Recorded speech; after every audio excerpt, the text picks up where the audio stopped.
To Goalside.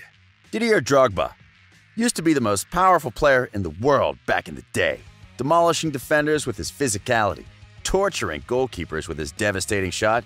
He had it all. However, Didier Drogba is a name you won't hear very often these days. So what the heck happened? To answer this question, we have to go way back. In fact, way back to when Drogba wasn't even a pro footballer. Didier Drogba grew up in poverty in his earliest days. Until he was 5 years old, he lived in the Ivory Coast with nothing but football on his mind as soon as he learned how to walk. However, his parents decided to send young Didier to France, where he could live with his uncle, Michel Goba, who was actually a pro footballer. However, he couldn't last in France. Too tied to his family, Didier returned to the Ivory Coast, where the situation was getting worse and worse, with both of his parents losing their jobs. Drogba didn't know trouble since he and his friends organized footballing tournaments all the time in a small car park, which they turned into a playground. Contrary to his wishes, Didier had to go back to France again. This constant shifting of the environment affected Didier Drogba, but there was little he could do about it at the time. At least this time his parents joined him in France, although they still weren't living together as Didier was with his uncle at the time. The second move to France gave Drogba the opportunity to play on better pitches. He actually started off as a right back playing in the younger categories. His uncle didn't like that at all, so he ordered Didier to move forward. At the age of 15, Didier and his family finally settled on the outskirts of Paris in a place called Antony. This is where Drogba slowly turned himself into a professional. He joined the semi-pro side Le Valois, where he impressed with his discipline and work rate, resulting in making a senior team debut. But unfortunately for the Ivorian, he didn't prove himself to the team manager, and they let him go at 18 years old of age. Years of wandering around left their mark on Drogba, so he developed a tough attitude, hardly accepted by the fact that Le Valois rejected him. At the age of 18, Didier realized he had to turn to an academic career. So, he signed up for accountancy in the university in the city of Le Mans. Le Mans didn't bring him the academic success, not because Drogba didn't work hard, but because he started playing for the second division club Le Mans from the city he was studying in. However, an issue arose because this is the first time ever for Drogba to attend professional team and training, and he was already an adult. His manager at the time, Mark Westerlop, commented on this. It took Didier 4 years to be capable of training every day and playing every week.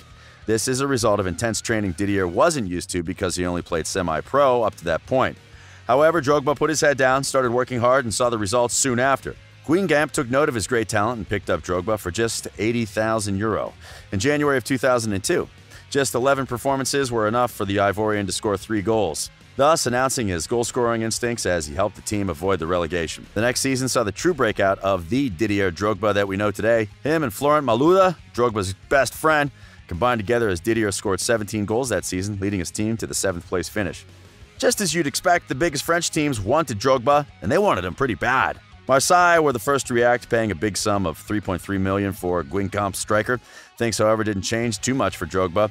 The striker continued where he stopped the last season, scoring 19 goals for Marseille in Ligue 1, as well as adding 5 in the Champions League, thus making a name for himself in Europe. All these achievements resulted in the biggest one in France. Didier Drogba won the Player of the Year award in Ligue 1. It was now obvious that the last season's goal-scoring streak was no fluke. Didier started his rise, and now only the sky was the limit. And that's when it happened. Remember those 5 Champions League goals for Marseille? Well, one of those came against Jose Mourinho's Porto. Apparently, Jose was so impressed with Drogba that he spoke with the Ivorian after the match. "Do you have a brother? If someday I'll become a coach of a big club, you'll be the first player that I'll bring." Then in the 2003 and 2004 season, Mourinho and Roman Abramovich joined forces in Chelsea in order to create a force to be reckoned with. And guess who their first transfer target was? Yeah, Didier Drogba. Roman Abramovich splashed the cash in 2004, spending $27 million on a striker from Marseille. Mourinho was thrilled to have Drogba at his disposal, and the show was ready to begin. 10 goals in his first Premier League season were more than enough for Drogba and Chelsea to win the club's first league title in 50 years. Didier Drogba decided the League Cup too. He scored the extra-time winner against Liverpool in the final, completing the double for the Blues that season. The team also reached the Champions League semis, but they couldn't go any further. Still, it was an absolutely incredible season, and the one that marked the birth of a world-class striker playing at the world-class level.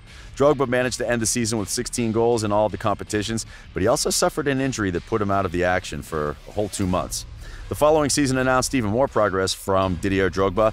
The first match of the season brought the Community Shield Cup, where Chelsea faced Arsenal. Drogba scored a brace against the Gunners, where the Blues won 2-1. Chelsea defended the Premier League title that season once again. Drogba's contributions involved scoring 12 Premier League goals, but also by heavily participating in the defensive tasks assigned by Jose Mourinho. Mourinho used Drogba's physicality and work ethic in order to disrupt the opposition defenders by pressing them all the time and giving them no rest whatsoever. However, an event for the ages happened in April of 2006. Ivory Coast just qualified for the World Cup 2006 in Germany. The team was ecstatic, and their leader, Didier Drogba, was the happiest of the bunch. And while many would have used their stage to endorse themselves, Drogba did something that no footballer before ever managed to do. He stopped the Civil War. In front of the national television audience, he took the microphone and, with the whole country watching, said the following words. Men and women of the Ivory Coast, from the north, south, center, and west, we prove today that all Ivorians can coexist and play together with a shared aim, to qualify for the World Cup. Then the whole team dropped to their knees and together said the words, forgive. A moment in history caused the ceasefire in the following days after years and years of endless warfare. Then he came back to the club for the 2006-07 season, and things changed. The unity was no longer there, which was later confirmed by the team failing to win the Premier League and defend their title. However, Drogba had a dream season on an individual level, scoring 33 goals, 20 of those in the Premier League, which led him to win the Golden Boot. He was voted as the African Player of the Year, as well as ending as runner-up in the PFA Player of the Year award behind Cristiano Ronaldo. While Drogba peaked, Chelsea was falling.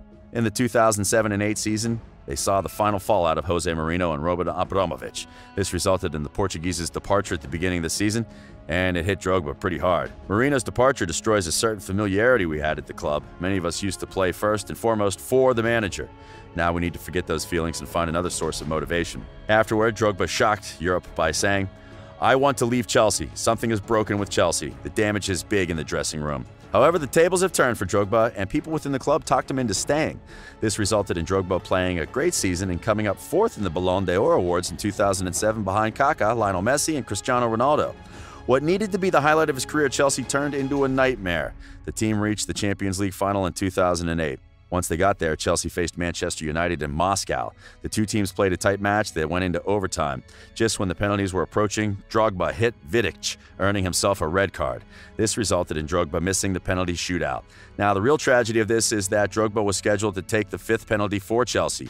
John Terry took his place after Drogba received the red, so when United missed their penalty, John Terry had an opportunity to shoot for the Champions League trophy instead of the Ivorian. However, the captain slipped, missed the penalty, leading to United overturning the situation in their favor. Chelsea lost, and it left an eternal scar on Drogba. The following season didn't see a lot of success, but the 2009-10 season saw Chelsea regain the domestic league title, but the European success they wanted so much kept slipping beneath them. That is, until 2012. Chelsea faced Bayern Munich in the Champions League final, and Didier Drogba was the Blues' biggest hope.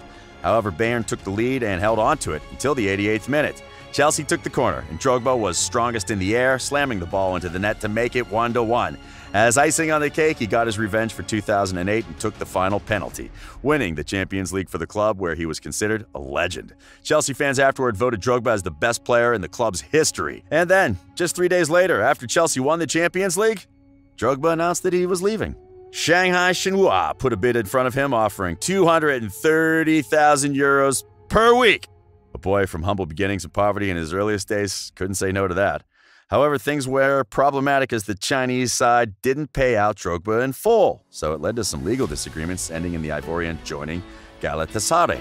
Like the serial winner he is, Drogba won the league title in Turkey before rejoining Chelsea in July of 2014, just 2 years after his departure. Needless to say, the fans welcomed him back with open arms. Jose Mourinho returned too and demanded Drogba to come back as well. The striker didn't think twice. In his 350th match for Chelsea, Didier scored a header against Manchester United. This eventually led to Chelsea winning the Premier League and Drogba making a triumphant return.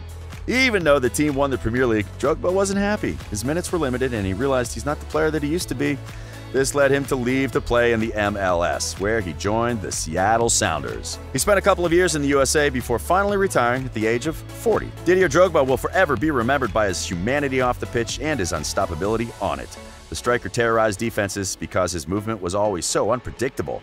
As a player, he's one of a kind and one of the rare strikers that Jose Mourinho holds on a pedestal.